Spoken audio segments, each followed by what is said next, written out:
Okay, okay. I don't know what day it is, and I don't care. Nah. Is it Tuesday? Yeah. It is Tuesday. So then, Sue, Michael, Tommy, Michael, Sue, everybody should be in the room. Now we've been working on something new, and I guess it kind of works. Sort of works. Yep, there it goes. Okay. I'm giving a little love to the sponsors. Gotta love the sponsors. Gotta love them because they love me. And that's always good. Because that lets me love you. Why? Oh, you. Howdy. So, we're doing things a little different. We are streaming to multiple platforms. What does that mean?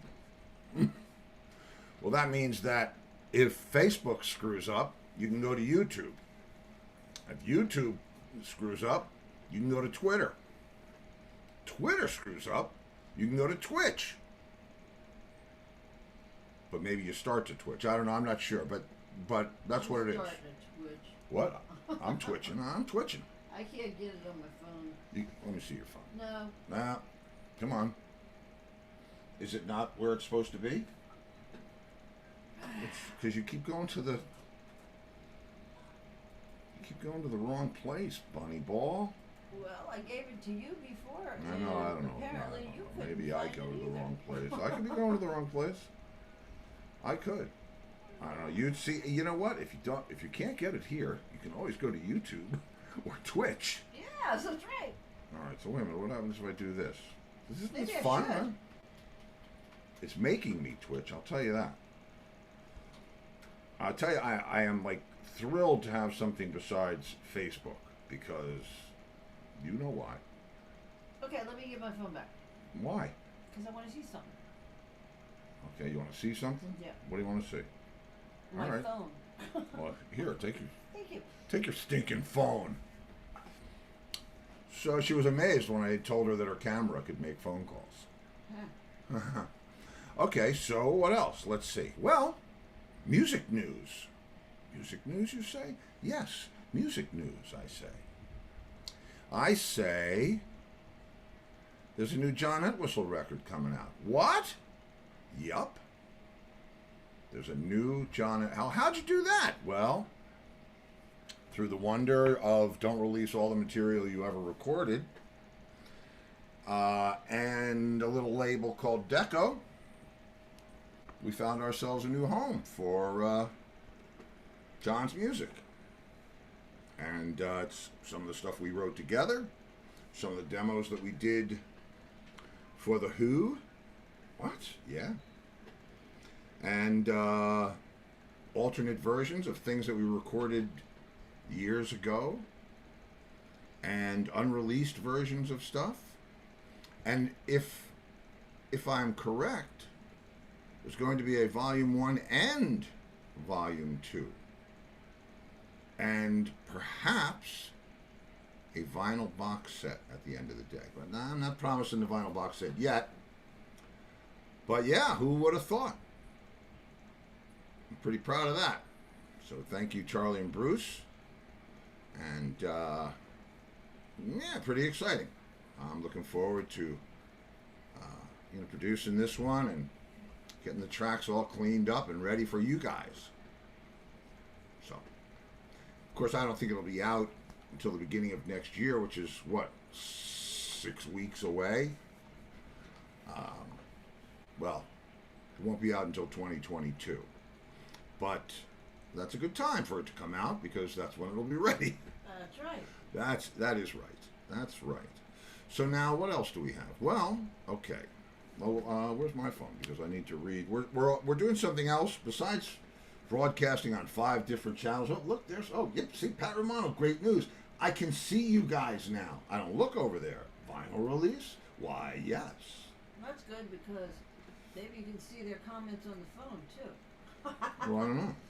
Not on your phone. Not on mine.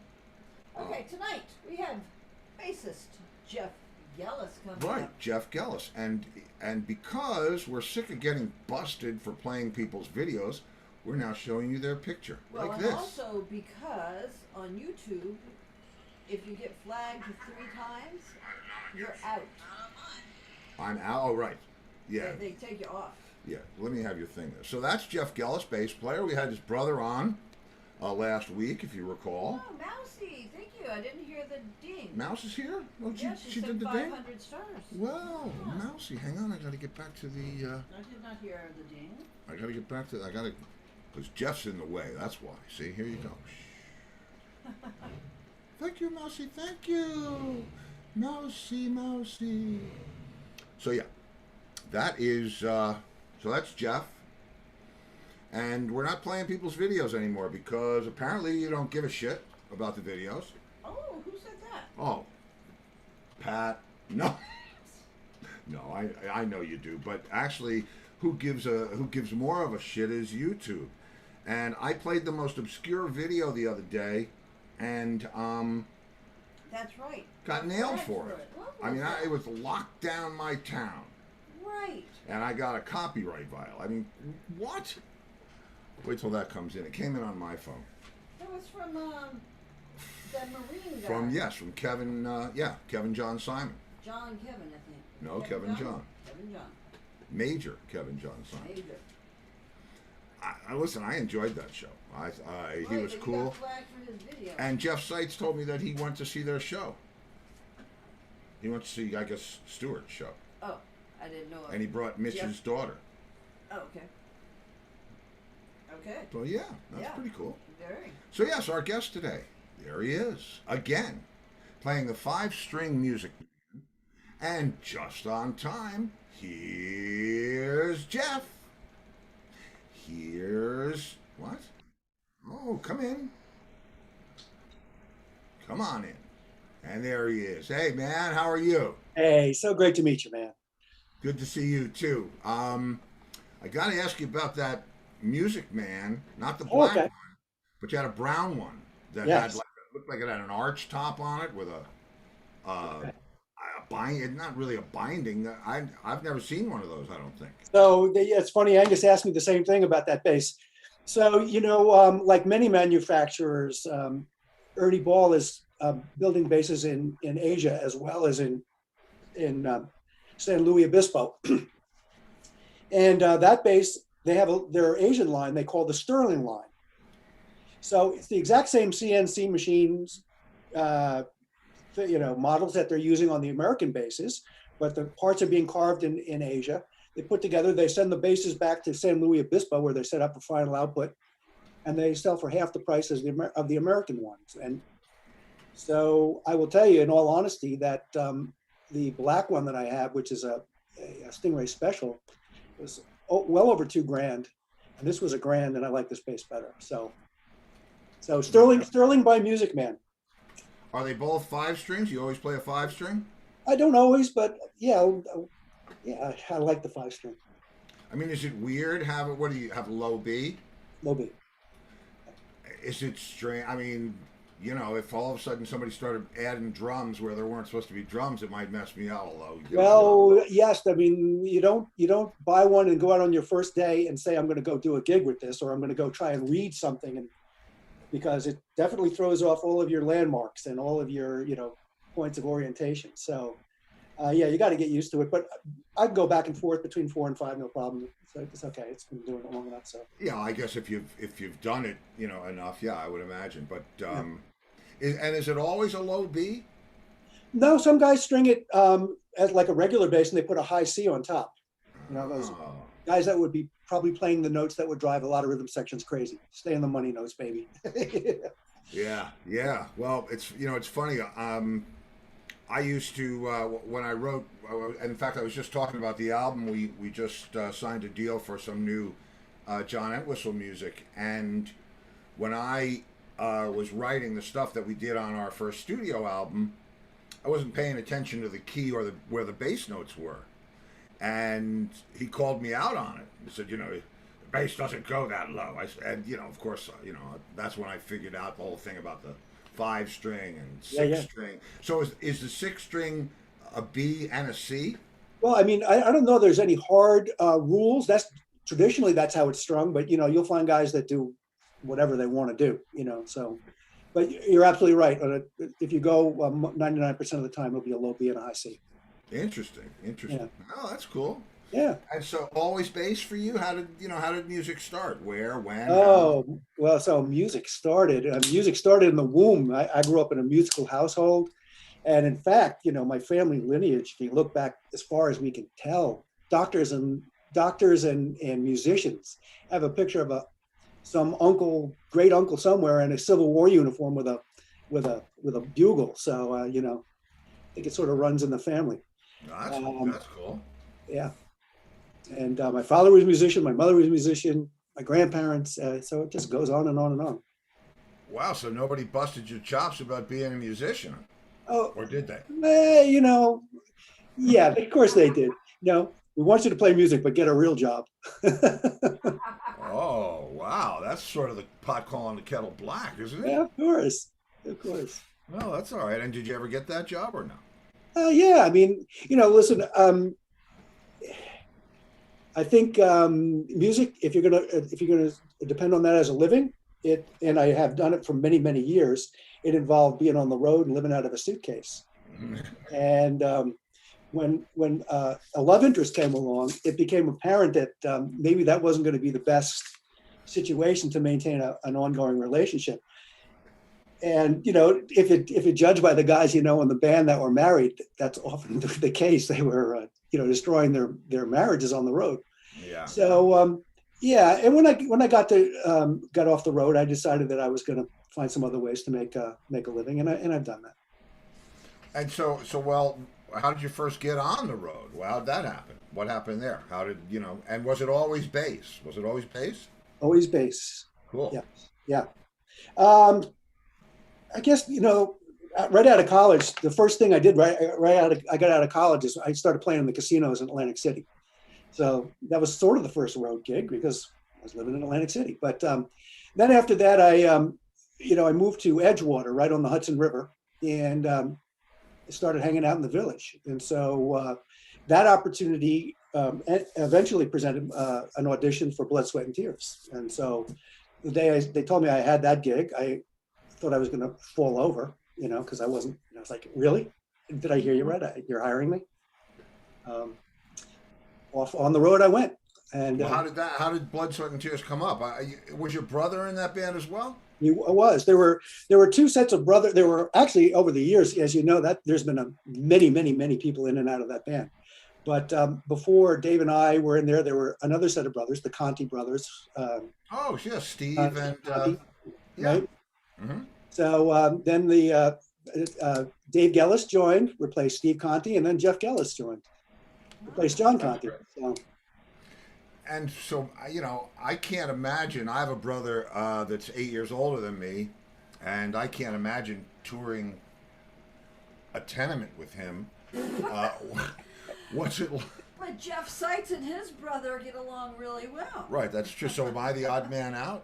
I think so. What's it like touring with your brother? What's the Well, upside? I mean, listen, I think, families come in all shapes and sizes, and, just because you're genetically tied doesn't mean you like somebody or can even get along with them. But I am really fortunate in the fact that my brother is my best friend. So we have like a brother thing going on there, and it's a wonderful thing. It doesn't, there's a certain comfort level that comes when somebody knows who you are. No matter what you say, you can't bullshit them because they know, and that makes it very easy. Of course, I do know all of his jokes by heart, and I have to sit patiently and smile while he tells the same jokes 1,000 times over. But it's part of the game. Yeah, so he's the jokester? Is he the jokester? Oh yeah. What's his best joke? Well, he's got a whole vaudeville shtick. He can go on for hours, and I can't compete with it. My sense of humor is very different. I'm the kind of guy that recognizes the irony in life and say something completely absurd, and everybody goes, that sense of humor. But he's a jokester. Yeah. Who's older? Yeah, who's older? Dave's older by 4.5 years. Oh. Wow. Okay, that's considerable, and it's a rhythm section, right? He's drums, your bass. Yeah. That's pretty good. So like brothers, like the Everly Brothers or the Beach Boys have genetic harmony, is there genetic time? Do you I guys think, feel each other's time? yeah, I mean, I definitely think so. Our times were very much locked. Yeah, I would say absolutely yes to that question. Cool. I see. Yeah, I don't know that I've ever encountered a rhythm section brothers yeah, situation. yeah. There's quite a few out there, but That's cool. yeah, it's a good thing. I mean, I guess we wouldn't be continually working together all these years if there wasn't musical satisfaction, involved there. Because obviously there's a lot of other bass players in the world. There's a lot of other guitar players in the world, but we seem to keep gravitating back to each other's company as we go through our careers. All right, wait a minute. Certainly the He's the Vaccaro guitar brothers player or come to he's the mind. drummer? I thought he played. Am I getting Dave mixed up with somebody He's else? a guitar player. Oh, he's bad. Slap on me. It's all good. Yeah. Okay. Well, it has to be. Yeah, it is what it is. Yeah, it is what it is, and it is what it's gonna be. Well, Yeah. You hear this, Dave? Are you listening to what he's saying over here? Anyway, no, I'm kidding. So Blood, Sweat, and Tears. And where'd you go to college? I went to State University of New York in Potsdam, New York. Oh, SUNY, right? Yeah. As a SUNY, and then I ended up graduating from Rutgers University. Was it music? Well, Well, I started in music, but I then later on went into I got a degree in political science, is what I ended up getting a degree in. political science. Mm-hmm. Okay, so we're not going to talk about any of that. Oh, yeah, I don't blame you. I mean, haven't we had enough of that? What is I don't want to talk about the politics, but what is political science? Well, political science is really, I mean, it's the understanding of structural power, in a society, and how that manifests itself in the legal system and governance and foreign relations and those sorts of things. And it has a lot of parallels to any experience that if you've ever worked in the corporate world. It's not a bad idea to have some understanding of how those power structures work, because it's very much that same paradigm. I get that. I mean, certainly the balance of power, and I understand that. I have never really truly experienced the corporate world myself. does that make him a scientist? Yeah, does that make you a scientist? Are you Dr. Jeff? I am not Dr. Jeff, but I certainly do appreciate a little science. Yeah. Yeah. Well, listen, we're always, we'll hang a shingle out for you, man. All right, that's okay. Cool. All right. So you graduate college. Blood, Sweat, and Tears falls out of the sky. You tour with them for how long? 5.5 years about. 3,457 times was my limit for playing spinning wheel. I reached it, and I decided that I would see what else is out there in the world for me, and that was it. Well. Listen, that's a good catalog to play, and it's probably a lot of fun. Was there anybody from the original band when you were in there? I think I asked you. Well, technically no, because David Clayton Thomas, who was the singer of all the big hits, wasn't actually an original member. That was, not on the first record. So Al Cooper was the original lead singer on the first record, which was a wonderful record, by the way, perhaps my favorite. So yes, but Clayton, who was the voice of all the big hits, I had the absolute pleasure of playing with this guy. And it's one thing when you hear him on a record. It's when you're standing on the stage and that sound comes out of his voice, you go, oh my God, this is really something special. Yeah, I've had that experience in different, obviously not in BS&T, but I've had that experience, and it's pretty amazing when you hear it and you're sitting next to it or standing next to it, as the case may be. Yeah, yeah, that's it has an energy and a force all of its own that's just beyond the actual notes. There's something else going on there. Had to be kind of cool to hear the horn section too. I've never really I've played a lot. I've jammed with the Uptown Horns and all that kind of thing, but I've never really played with a horn section like Tower of Power or BST or Chicago. And that's got to be pretty cool. It's really great. I'll tell you one thing you don't want to do is be in front of their monitors. Oh, yeah. Yeah. So my first couple of weeks in the band, I was on a riser behind the horn sections. And so their monitors were pointing basically right in my face. I said, I can't stay here. It's probably 125 dB and 1,000 cycles ripping your skull to pieces. Wow. Yeah, well, yeah, I've, I've had some skull ripping experiences too, but it came from the side. Um, that's still, that had to be. I mean, that, those figures that those guys play. How many horns in the band? Four. 4 horns. Yeah. Yep. What is it? Trombone, Trombone, 2 trumpets, trumpet? saxophone. 2 trumpets, saxophone. Oh, two trumpets and saxophone. Mhm. Yep. Cool. Yeah. Cool. Great, just great players. And the cool thing about BS&T is that you have to be able to play every bag. I mean, literally, some Afro-Cuban stuff, some jazz, rock, some funk, and sometimes all in the same tune. It's Yeah. So it's a very demanding chair, and it kept it really interesting, and that was a lot of the fun of that gig. You play a lot of styles. Yeah, yeah. Well, I know that just from listening to the book. But and so, did you have to read, or did they just? Well, no, not in a established band like that. You're not allowed to read anything. No charts on stage. So That's before I I'm a ever fan got of on that. stage the first time, I had to memorize every note of the entire show. Wow. So that was a lot of intense work. And what was the first time you played out? What was the opening number?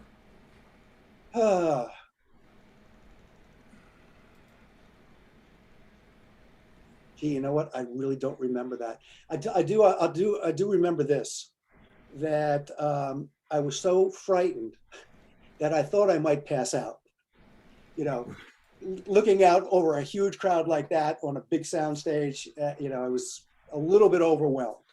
But 45 seconds into it, I started to feel less like I was going to puke, and started to find my sea legs, and it got better from there.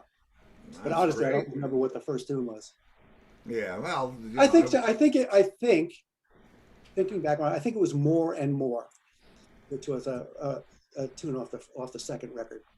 Yeah, I would imagine that they kept Spinning Wheel towards the end, or Oh, for the yeah. encore, and Yeah, You Made Me So Very Happy, Spinning Wheel Right. at the very end of the show. Yeah.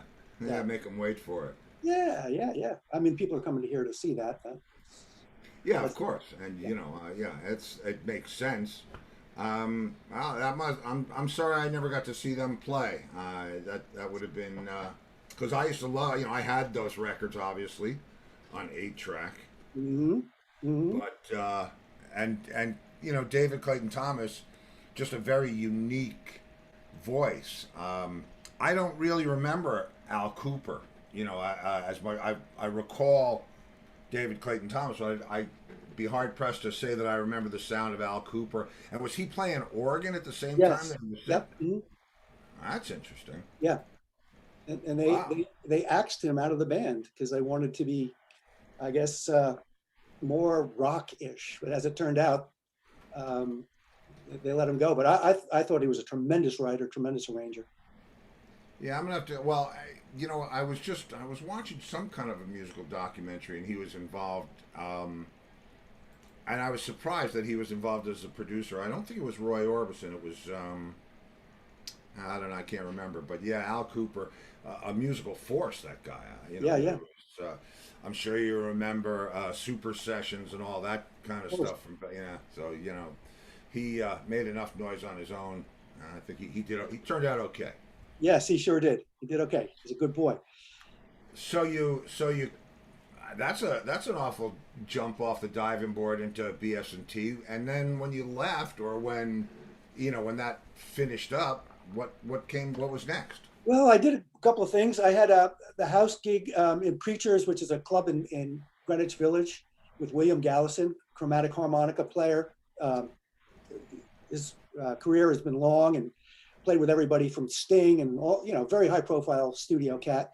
And the cool thing about the Preachers gig was, you never know who was going to walk into the club on any given night. So one night Paul Butterfield came in and hung out for the evening. Another night Jaco Pastorius. So you're like having Jaco Pastorius come and sit down in front of you while you're trying to play bass. It's like, oh, really? Come on. So unfortunately, this was sort of at the end of Jaco's life, and he was in kind of in tough shape. He had a black eye, and he was really sinking in. So he played my bass, and he he just, killed it. At the end of the night, he goes to me, he goes, "Hey man, it's my girlfriend's birthday. Can I borrow $10?" It's like, "Oh, Jocko, really? Come on. Here's 20, baby." He goes, hey, it's just Wow. very sad.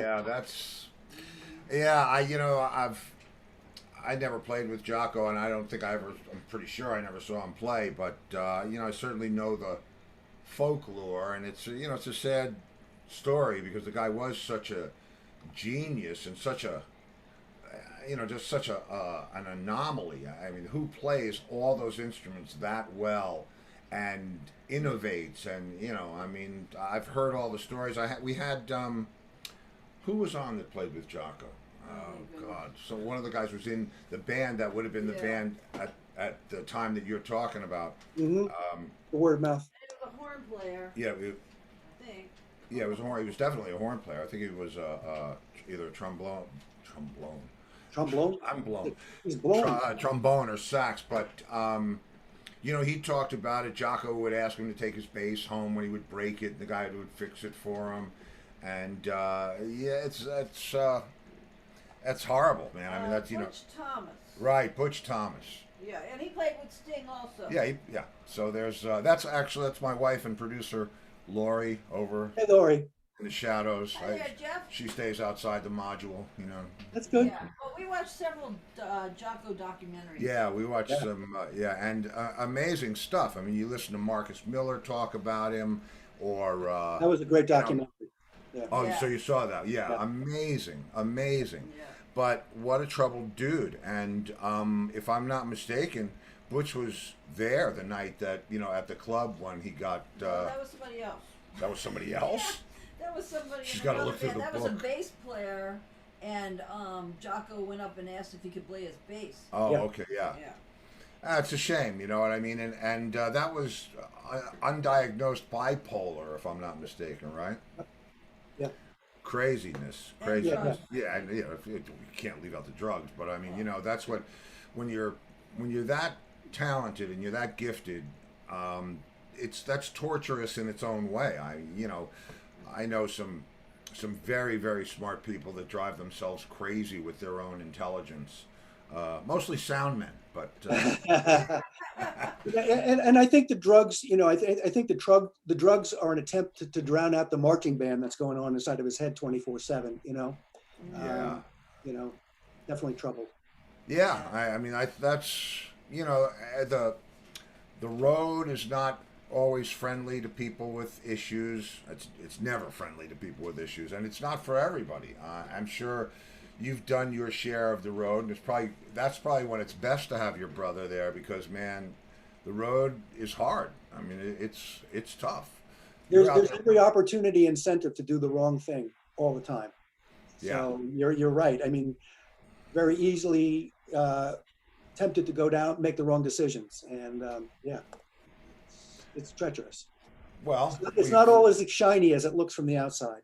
Well, don't we know that? And I mean, that one of the things that, I mean, the part of it that is exciting, and the part of it that gave way to me doing this show is the interaction between players because you and I speak the same language. It's it's bass, it's drums, so we would be the rhythm section. So Dave could join us, and then we'd have a power trio. But I remember hearing an interview with Eric Clapton where somebody said to him, what's it like to be the greatest guitar player in the world? And he said, well, it's very lonely because there's no one to talk to. And, ironically, I get that because when I was in New York, I moved to Florida about 17 years ago. When I was in New York, there were always players. You could always find a jam. You could always, we used to jam at the China Club any night we wanted to. And then we were playing, the drill. Yeah. And then I moved down here, and it was like there's no music scene. This is not Miami. I'm on the West Coast, on the Gulf side, so there's no music scene here at all. I mean, I don't want to say not at all. In the past, maybe handful of years, there's some clubs have opened up, but it's not. Margaritaville guys. Yeah, but I'm used to Manhattan. I'm used to used to being able to go into a little dive neighborhood bar and hear great players just ripping it out. Exactly. Yeah. And that's so I missed that. I missed that about being on the road because, you know, guys, you'd be in somebody's town and they'd say, "Oh, you want to? There's a great band playing, and what's the first thing you do after you're done with your set? Go out and jam with somebody else." That's what it was for us. Yeah, sure. And you know, and interfacing with different guys and you know different genres of music. It was that I missed that almost as much as I missed playing. I missed the meeting new people and saying, we'll do a project, or I'll play on your song or you play on mine, and that's that's the beauty. It's the instant. It's like going to a family reunion and meeting cousins that you don't really know, but they're your cousins, and so you have all those things in common. You remember when Uncle Harry jumped off the roof or whatever, and it's that family thing. To quote Sly Stone, it's a family affair. But it really is. I mean, you're instant. It's an instant acknowledgement of each other, and it has nothing to do really with credentials or anything like that. It's you're in the club, I'm in the club.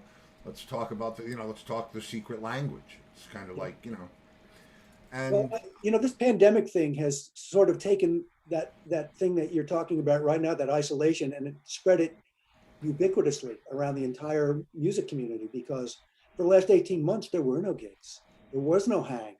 I don't know, one of the things that I found is that we did a lot of making music electronically remotely. So we'd work on projects. I'd send you, here's a bass track, put some drums on it, what do you got?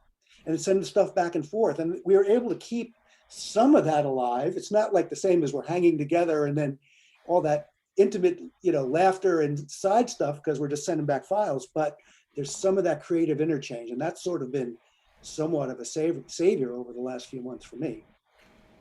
Well, I'm sure Angus, or I'm not sure Angus told you, but maybe he told you about Pass the Peas. Did he tell you about that thing? No. Oh, well, it's not the Maceo Parker thing. Okay. It's I have a studio here in the house, and so my gear's set up and mic'd. And what I do is lay down a groove, and I send it to the bass player, who then puts his groove on it and sends it to his brother, who then plays the guitar part on it. And then you send it to your favorite keyboard player or your favorite singer. And by the time it comes back around to me, it's like, wow, what'd they do? All right, so when can I expect your track? Yeah, and it's like it's a linear jam session, because I can't respond to you, which is, I love locking with a bass player. That's where it all starts and ends for me. I mean, I love guitar players, keyboard players. Well, love is a relative word. Tolerate. I enjoy their gifts most of the time, but a bass player, that's just an extension of what I do, or well, I'm okay, I have something to say about Jeff now, because Mousy just weighed in. Uh-oh. And she says, Jeff is one of the most naturally talented bassists I've ever mixed. He makes it look easy, but he is a master. Wow. Jeff who? No. Who said that? My mom said that? Yeah, your mom. Is your mom named Mousy? Mrs. Gellis. If your mom's name is Mousy, yeah. No, Mousy. Yeah. Oh, Mousy, the audio goddess. Mousy? The audio goddess, yes. Absolutely. One of the finest mixers out there, bar none. Yeah. No, she's great, man. Well, she comes in on Fridays. We have this thing that we do on the weekends called, on Fridays called Free for All Friday. And anybody that's been on the show comes in. Mousy's been coming in quite regularly, and she stirs up a little storm every time she comes in. Really good. She's really fun to have. So, one of these Fridays, you've got to come in and hang with the Friday free-for-allers. It gets really crazy. There's some this sounds like fun. People. Yeah, it is fun. We have a few bass players in there too. Yeah, we've got quite a few bass players in there. Booker King by any chance from the I don't. Trend? No. Booker plays with Corey Glover, and in fact they're playing the Bitter End on Thursday. Nice. And who else do we have? Well, we've got Lenny Kotke from the Good Rats. You remember the Good Rats from back Yes, in the of course, day? yeah. Yeah. And Angus. And Angus is bass player from Full House. Mm-hmm. And is Joe Costelli a bass player? No, he's a guitar player. He's a guitar player. All right, well that's enough. So you can add to the bass player part if you'd like. We'd love to have you, man. I would love to. Yes, absolutely. And so so I'll send you a track. You know what I mean? Do it. And it will be How much fun would that be? Oh, it's fun. it's fun, and it's fun for me. You know, it started. I've been doing this thing a long time, and I started out with guys that I know like forever, that I haven't connected with in 20 years, 30 years. And so I have a friend who plays with Billy Idol, Steve Stevens, who wrote, well, most of the stuff with Idol, all the hits. Yeah.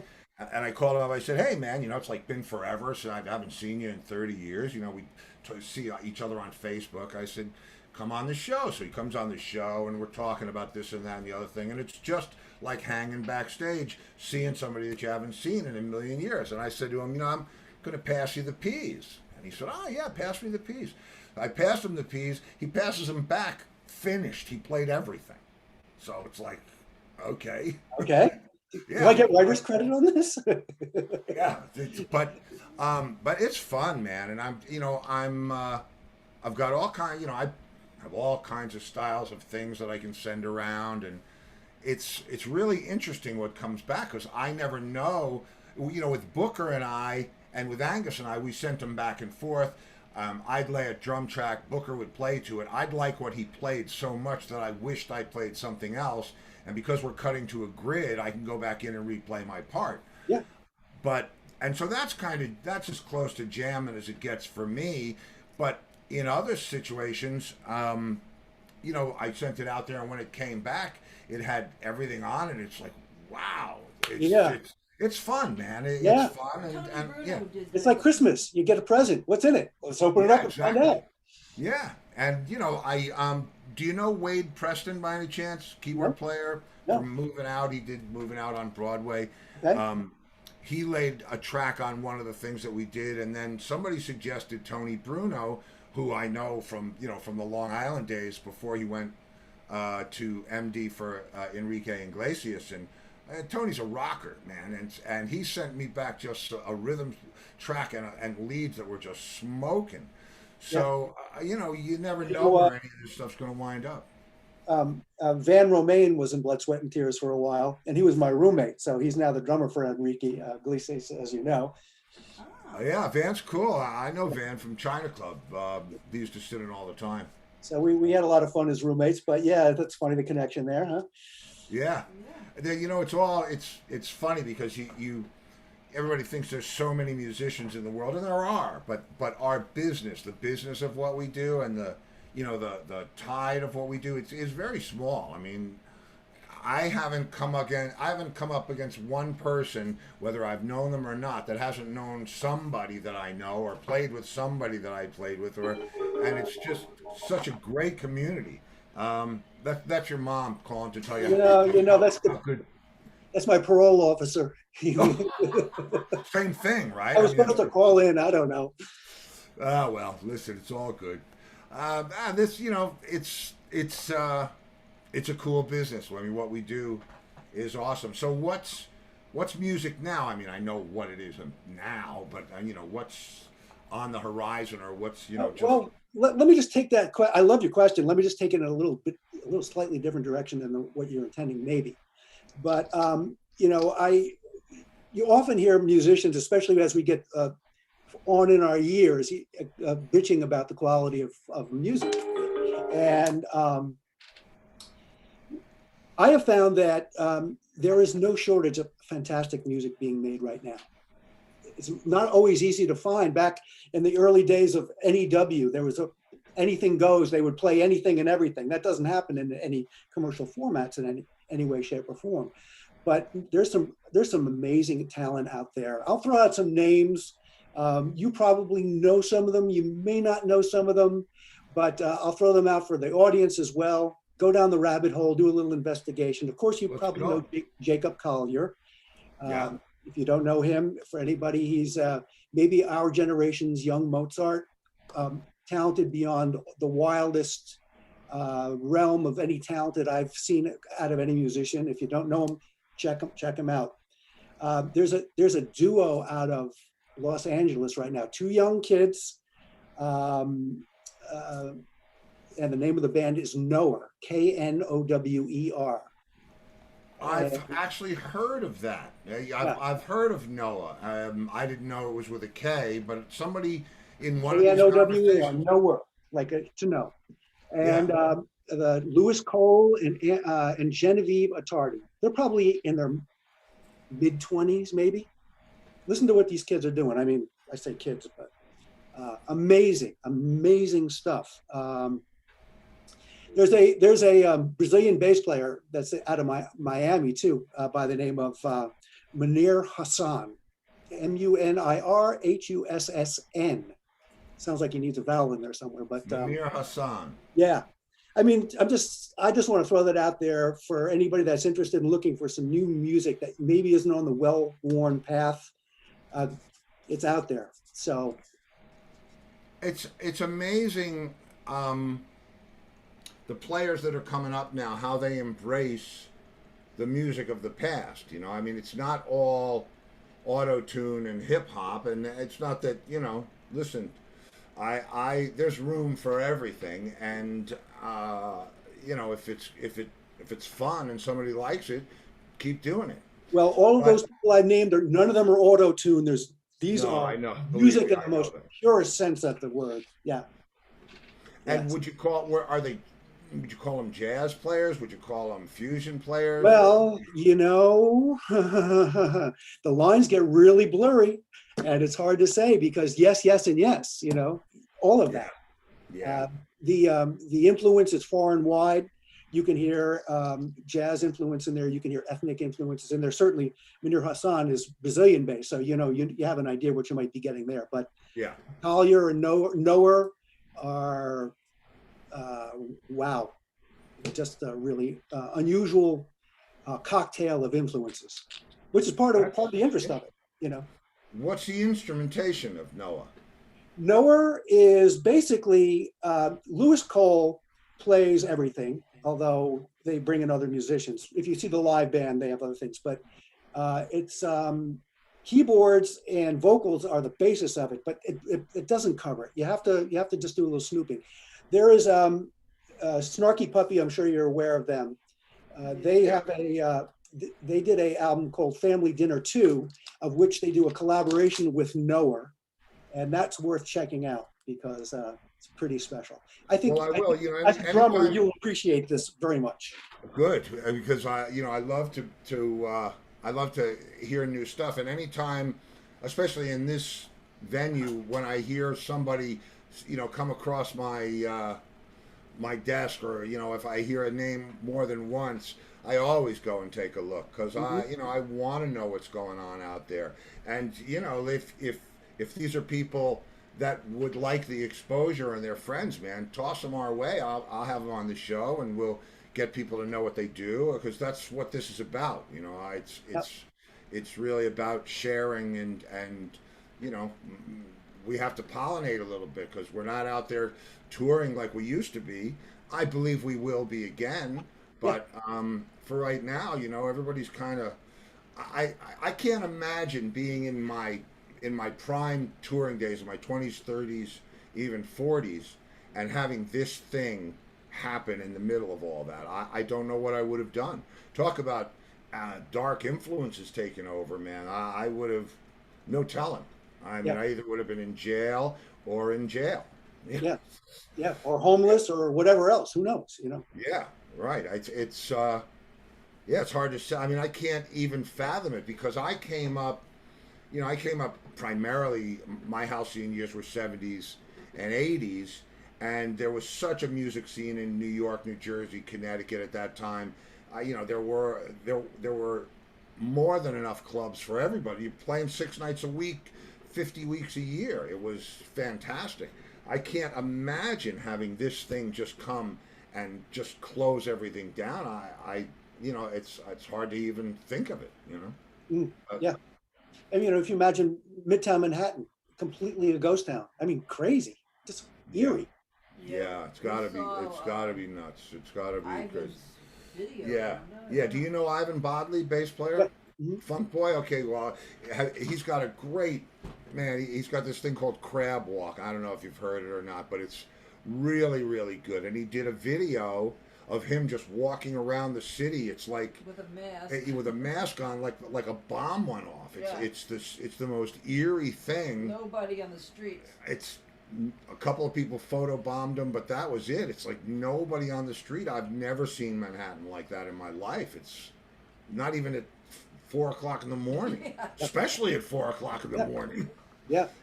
It's remarkable, but you know, music always comes back. It always survives, and we need it.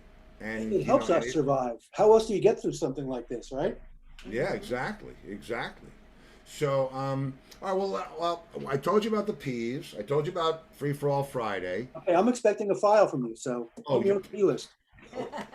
Believe me, it's on speed dial. You'll Okay. you'll get the file. Trust All right. me, you'll get the file. And whatever happens to it, that's that's the beauty of the peas. But did Angus at least send you the questions, the 5 questions? Yeah, he told me the questions. He did. Oh, okay, good. So what I'm going to do is I'm going to play. I have a little sponsor piece for my group Sponsors. of sponsors, and I'll meet you back here in a minute, and we'll run through the questions. That work? Works for me. Okay, cool. I'll see you in just a minute then.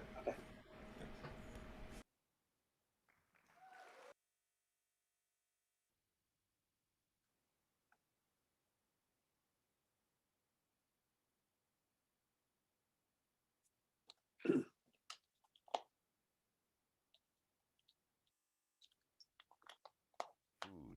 You can eat healthy and enjoy the taste of quality ingredients. They're open 7 days a week for dine-in. You can't screw up the sponsor thing. How do you screw up the sponsor thing? Sorry. Is the You pastrami know, I live in Southwest Florida now, and one of my favorite places to grab a bite to eat is Jason's Deli. Scott and Diana Willis have been in business here for over 20 years. The truth is, Jason's Deli has bigger choices of better food. You can eat healthy and enjoy the taste of quality ingredients. They're open 7 days a week for dine-in, pick-up, or deli delivery. With 4 convenient locations from Naples to Cape Coral, Florida, they are a must-try. Jason's Deli, where all good things come from wholesome ingredients. And Bradley's Jewelers in South Fort Myers. Diamonds, bridal, you name it. Estate, custom design, and expert repair. Bradley's Jewelers, South Fort Myers. They specialize in amazing moments. Yeah. So if you need some diamonds or a sandwich, let me know. I need both. Okay, well, we've got both. Actually, those are those are great sponsors because I really do love both of those places. And of course, all my music things. It's Jason's is amazing. I don't know if they have. Do they have Jason's up there? Jason's Deli? He's in New York. I know, but they don't. He doesn't need Jason's Oh, that's Deli. right. You don't need Duh. Jason. You don't. You You don't need need it down Jason's here. Deli. Yeah, you need Jason's Deli in Florida. Yeah. You don't need it in New York. Right. But if you're from New York and you come down here and you know Need about Jason. Jason's Deli, it will save your ass. That I Yeah. can tell you. Well, good. Listen, you're blessed to have people that support the arts the way they're doing. God bless them. Yeah, that's right. exactly. And I'll tell you another cool thing. Bradley's Jewelers, we do this thing on Mondays With Brad. called Secrets and Symbols of Rock and Roll. And Brad Congress, who is Brad, the Brad of Bradley's, he just knows all this amazing stuff about. He's a symbologist. He's a symbologist. So all of the iconic things that you see people wear on stage, jewelry or the rings or the whatever, from crystal balls to eagles to, he just has this immense knowledge. So we do this whole thing on Monday nights. It's really fun, called Symbols and what is it called? Symbols and secrets of rock Secrets and and Symbols. Thank you. roll. We'll get it Secrets right. and symbols. Yeah. And when he told me he was a symbologist, I said, "Wow, is that like somebody who studies symbol? You work for Zildjian?" You know? But no, not at all. So, all right. So you're ready for the earth-shattering All right, let's go. questions? Let's All go. right. You've toured far and wide, all right? Mhm. And it doesn't matter where, but when you're going to that one, you're going to play that one town, that one state, that one country, favorite restaurant on the road. Okay. Well, so I was never, wherever I go, I want to eat the local fare.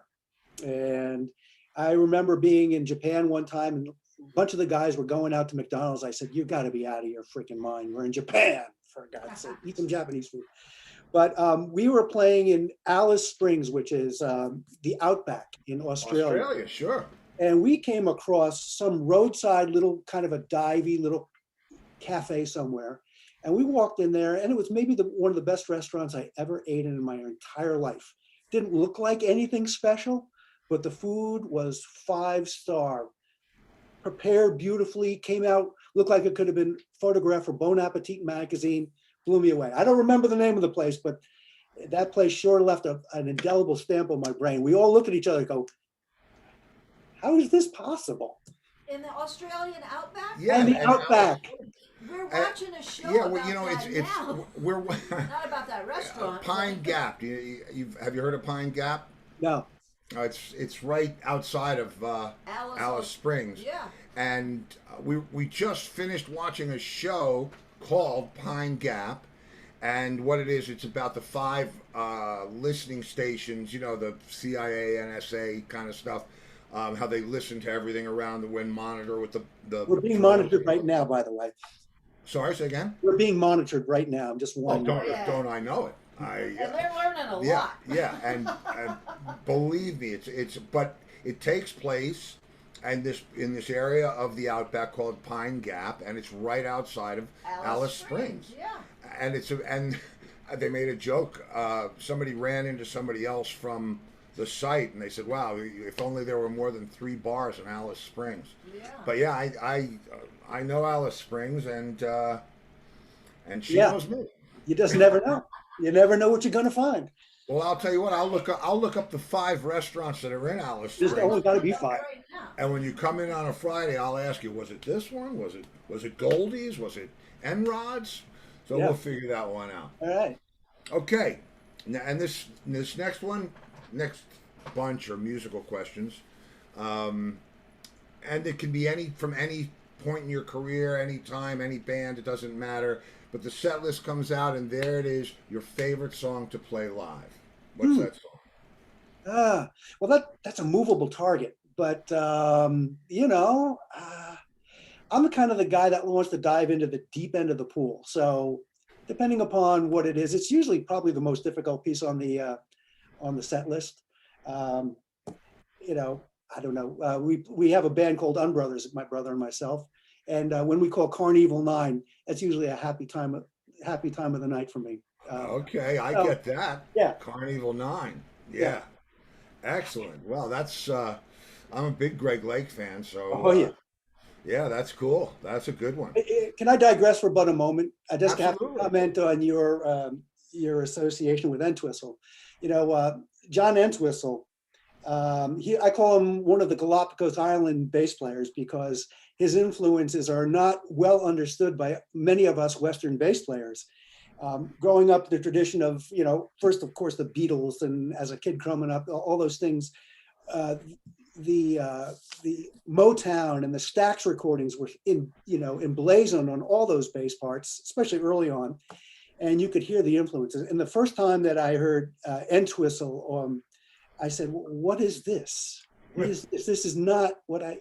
And to this day is one of those guys that has made a very important contribution to my musical outlook because of his different point of view. And it must have been quite some pleasure and honor to play with him, that gentleman, I would think. Well, it was an amazing pleasure. You know, it's really a long story to tell, and I've told it so many times I don't want to put my fans to sleep. But you know, we met at a NAMM show, and I said, "You want to jam?" And he said, "Any time." And I went out on the NAMM floor and said, "Hey, man, I'm playing with John Entwistle. We want to play at the Jam tonight." And we wound up playing at the Vic Theater in Chicago. It was Summer NAMM in '87. And, you know, we hit it right away. We just locked right away. And, you know, we exchanged phone numbers, and that was the beginning of 15 years. We formed a business together. We were partners. And in fact, before you came on the show, I just made a deal with a label to release some unreleased recordings that we have with John. And yeah, I mean, I'll tell you some anecdotal stuff that you might not know about Entwistle. I'm sure you've heard the Seinfeld bump, right? The big beat, Yeah, yeah, yeah. and John is credited with developing the round wound strings with roto sound because they did something with the hexagonal core so that the winds wouldn't slip and whatever it was. And so um, we were absolutely the best of friends. It was great that he was a bass player in the Who, but we were really the best of friends. And I said to him, we were in a cab, I think, or somewhere on our way in Manhattan, and a Seinfeld commercial came on, and of course there was that bam, bam, bam, wow. And I said, do you realize that that and what you did are responsible for the way that bass sounds? And he said, you're blaming that on me? He was he was a rare bird, man. I'll tell you what. And writing with him and playing with him, you know, and you'll get this because you're a bass player. When we put the band together, we had several different musical situations that we were in, and we always knew that we wanted to play together. And we were even making plans for after we're too old to want to go out and play. We wanted to do soundtracks and this and that. And we used to send files back and forth. Unfortunately, back, in the 90s and 80s, they were MIDI files, but still, And we were doing press for a tour, and the guy said, "So, John, what's a new band sound like?" And he said, "Well, it's bass and drums and some other guys." And that's exactly what it was, man. It was every song was an excuse to have a bass solo or a bass and drum dog fight. You can't dream a better situation for a guy like me, because I'm a lead drummer and he's a lead bass player, and it was just like cutting heads back and forth. It was fantastic. It was beyond anything that I ever could have dreamed of, and it's amazing to me that he's been, that he's gone, because it just kind of feels like he's home and I'm here. I was talking to his son the other day, because we stay in touch, and it's, the things that John did and the things that he was responsible for. It's almost like I feel a responsibility to get the rest of this music out there.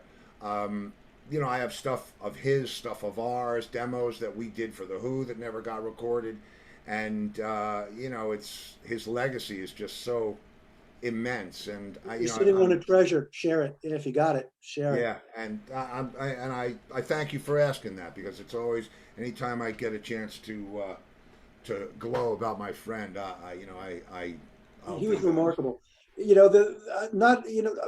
Maybe not everybody would realize exactly how great his sense of time was, but if you ever listen to, there's plenty of YouTube tracks where he's soloed out and he's just playing along. You can hear how good his time is. It's impeccable. And in fact, I would say he probably drove that. He was driving that train and keeping it on tracks. It was remarkable. It was, what we did in the time that we did it, and certainly what he did with the Who and anybody else that he played with. Well, Pete even said that. Pete.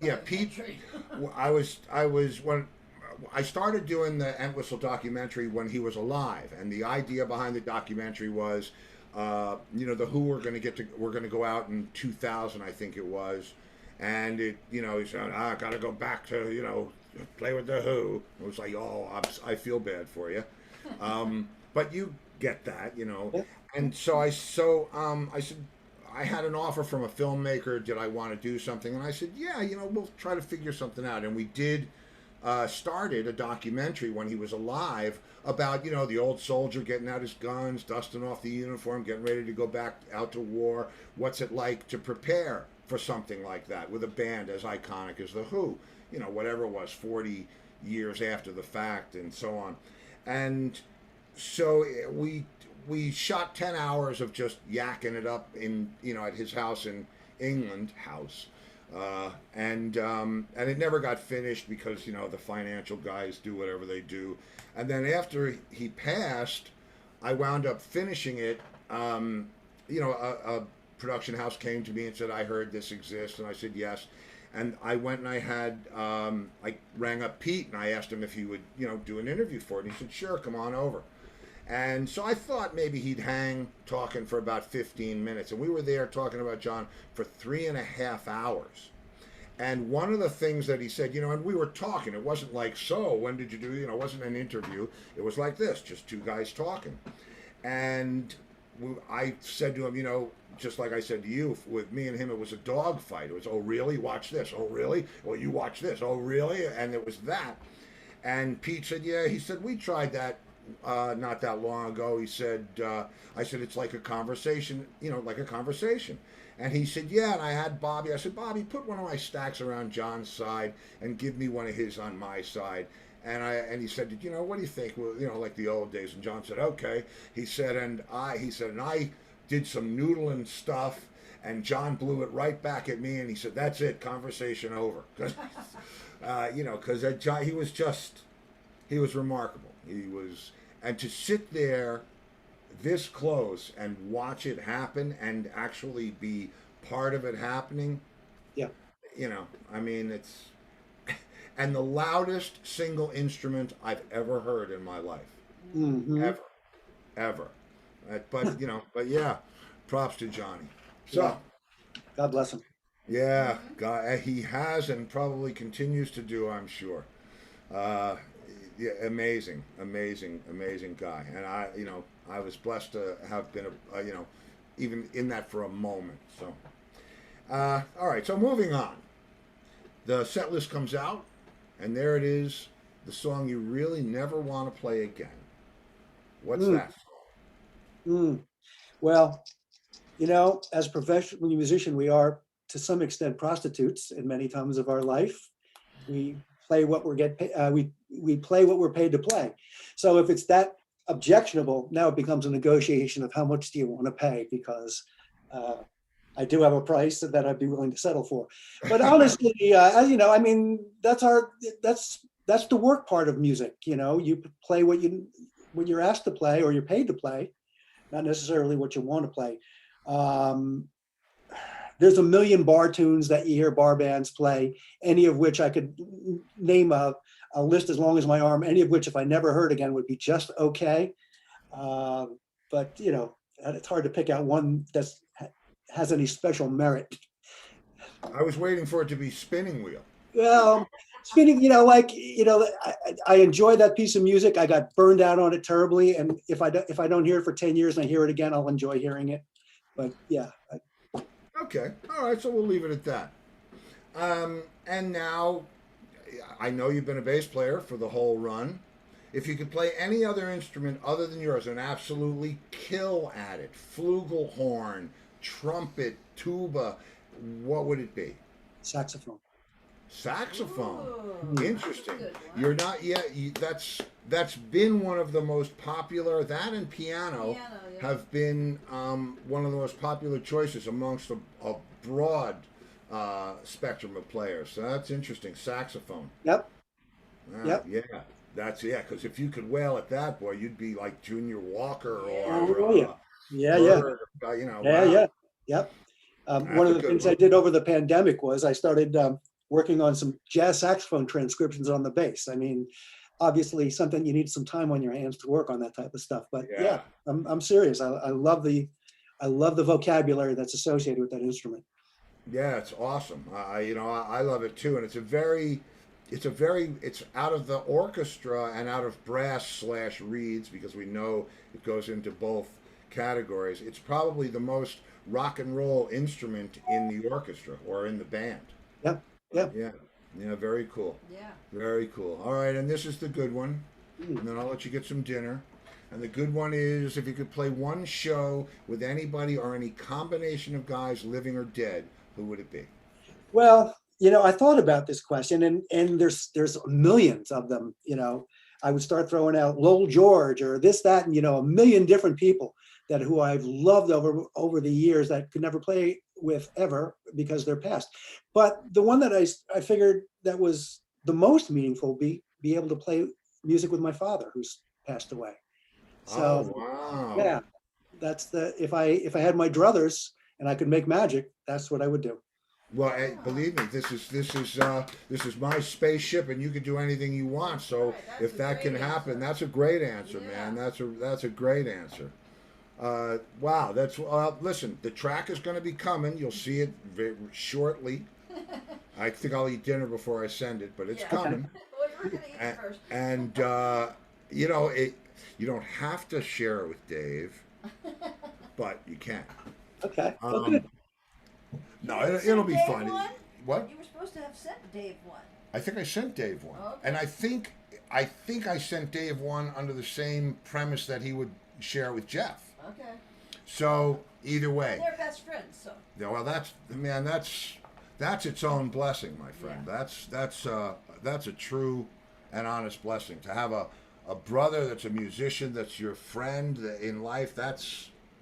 Can't get better than It doesn't get better than That's that. right. That's awesome, man. That's awesome. And this hour and whatever it has, it just flew by, man. I enjoyed your conversation, your insights, and I Well, can't wait to thank you very much for inviting me on tonight. It's been my pleasure as well. I've had a blast. And do me a favor, if you Sure. check out any of those bands that I mentioned, let me know if any of those excited you or resonated with you. Oh, yeah, absolutely, I will. Well, like I said, you're welcome any Friday, and you are going to get the track. So we'll be in touch, and I will. The first one I'm going after is Noah. There's no question that I'm going to go find out about that because I've heard it twice in the past several months, Yeah. and that means I have to go Yeah. hear it because it's what Now, we Mousy says she Yeah. loves Jacob Collier. Brilliant. Jacob Collier, yeah. That's our young Mozart fellow that I was telling you Oh, about. okay. So I'll check Jacob out as well, and I absolutely will check in with you about it, man. It's And what we stop in do. on a Friday. Mousy will probably be here. Yeah, please, any Friday. I'll Right. make sure that Angus keeps you, Keep me keeps in the you loop. posted. Keep me in the And, loop. I feel like I've made new friends here tonight. Thank you so very much. You absolutely have new family, new family. Cool, man. Well, Jeff, it's been a pleasure, and I'll look forward to one of these Fridays. But you'll get the track. You're gonna get the track. Get those peas. You're gonna get the peas. Okay, cool. Thanks. All right. Good seeing you, man. Thank you for for being here, and I will see you soon. All right, thanks so much. Bye-bye. All right, man. Talk Bye, soon. Jeff. See you then. Bye-bye.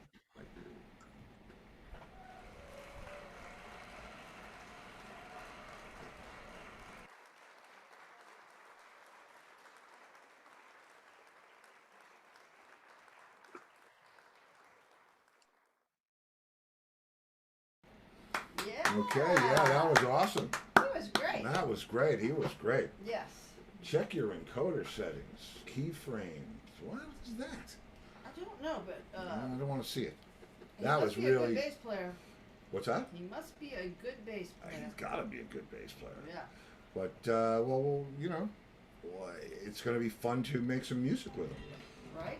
This is. Meanwhile, Anton Jutner's gonna go see Booker play. Oh, good. Oh, you gotta tell him. You gotta go. You gotta hit him about the show, Anton. No, you gotta. You know what to do. You know what? You to do. know what to do. You And know. Anton is a keyboard player. Oh, well, hey, you never know. He said that he would be afraid to be on the same stage with Booker because if he started hitting the low notes, Booker would blow him off the stage. Well, yeah, you know about that. They don't like the left hand, those bass players. But that's a good thing you got a right hand. Anyway, so yeah, definitely check in on him and tell him that, Tell him that you heard it on the show. Yeah, tell him you heard it on the show. And then I'll ask him for my commission. Anyway, you guys, as always, that was amazing. Make a new friend that's a bass player. Killer. So we'll be sending Brad and Jeff and Bob and Tony and Billy, all getting peas, all getting the peas, all getting the Okay. peas. And But- then tomorrow night, we've got Rich Verge. Verge? Verge? V-E-R-G? Verge? Verge, yeah. He's the one that lives in Aruba. Oh, that's right. Guitar player. He was in Badlands. He was in Badlands. Yeah. Oh. Tomorrow night. Well, that should be Gonna interesting. be coming to us from Aruba. From Aruba, so another island guy. Yeah, so I wonder if we'll hear frogs and wind. Well, no, I think Lenny's got all the frogs and wind. He'll probably have birds and waves or something like that. Well, in any event, well, Jeff, man, that was he was a blast, and we'll see what Jeff and Dave do with Uncle Stevie's rhythm track. Anyway, so tomorrow, you know what it is, you know where it is, and if I don't see you in the future, I'll see you in the pasture. Good night, everybody. Take care, kids.